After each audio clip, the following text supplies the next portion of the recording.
इस वक्त सतीश पुनिया जो कि राजस्थान बीजेपी के अध्यक्ष हमारे साथ फोनलाइन पर जुड़ गए, उनका रुख करना चाहूंगी। सतीश जी, ये बताइए कि जो पूरी कार्रवाई है इस पर आप क्या कहेंगे?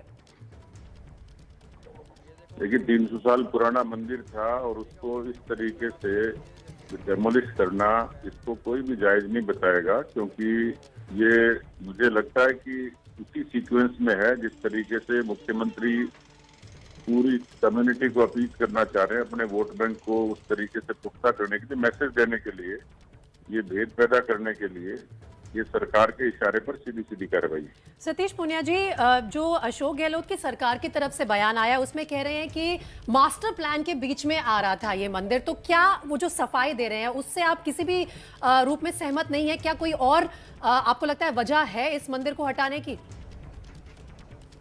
नहीं, एक तो देखिए, बुलडोजर चलाया तो बुलडोजर चलाने के देश में कई मायने होते हैं, उन्होंने चलाया तो इसके भी मायने हैं।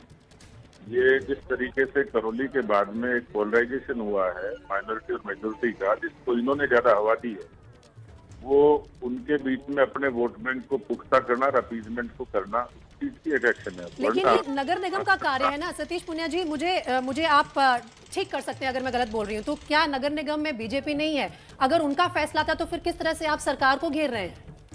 नहीं, नगर निगम का एक तरफा फैसला नहीं होता है, उसमें जो एग्जीक्यूशन का काम है वो ब्यूरोक्रेट करता है, तो ये होता है अधिशासी अधिकारी होता है, और वो मास्टर प्लान जब बनता है तो सरकार के इशारे पर बनता है। उस पर कोई चेयरमैन खुद बुलडोजर लेके नहीं जाता, चेयरमैन के कहीं इस तरीके से कोई अथॉरिटी नहीं होती उसको, वो सरकार ही तय करती है इतना बड़ा जो फैसला होता है। और मास्टर प्लान भी था और कहीं मान लीजिए आड़े भी आ रहा था, तो उसके लिए सरकार को पहले कोई इनिशिएटिव लेना चाहिए था।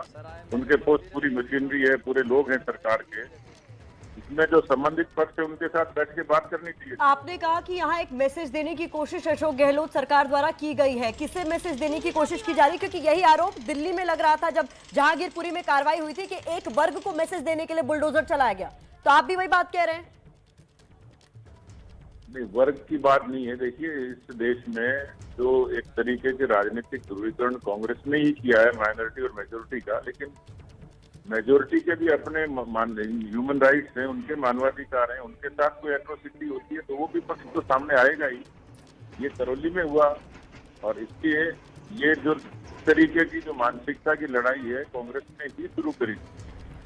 सतीश पुनिया जी, मुझे एक बात समझाइए, आप जब ये फाइल आई नगर निगम के पास कि इस मंदिर को तोड़ना पड़ेगा क्योंकि ये मास्टर प्लान के बीच में आ रहा है, तो आप कह रहे हैं कि कोई चेयरमैन खुद जाके तो बुलडोजर चलाता नहीं है, ब्यूरोक्रेट्स इन्वॉल्व होते हैं, सरकार की परमिशन भी लेनी पड़ती है, लेकिन आपने समय रहते फिर कोर्ट में भी तो अपील आप दाखिल कर सकते थे, तब तो बीजेपी ने कोई कार्रवाई नहीं की। मंदिर टूटने के बाद अब सारी तरह की प्रतिक्रियाएं आ रही हैं बीजेपी की तरफ से। नहीं, जिसकी जो पावर में होता है, जो सत्ता में होता है, नैतिक जिम्मेवारी तो उसी की होती है, वो अपनी जिम्मेवारी से कैसे बच सकते हैं? तो कांग्रेस का ये पुअर डिफेंस है जी, क्योंकि इतना बड़ा फैसला लेने में और सरकार कॉम्पिटेंट होती है, सरकार के पास संसाधन होते हैं, सरकार की ही ताकत होती है। मास्टर प्लान लागू करना हो या कोई डेमोलिशन करना हो तो वो किसी एक व्यक्ति के या किसी एक पार्षद के बस की नहीं होती उनकी।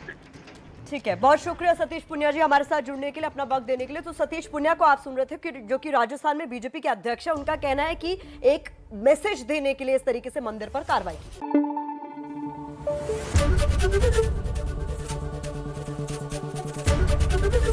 एबीपी न्यूज आपको रखे आगे।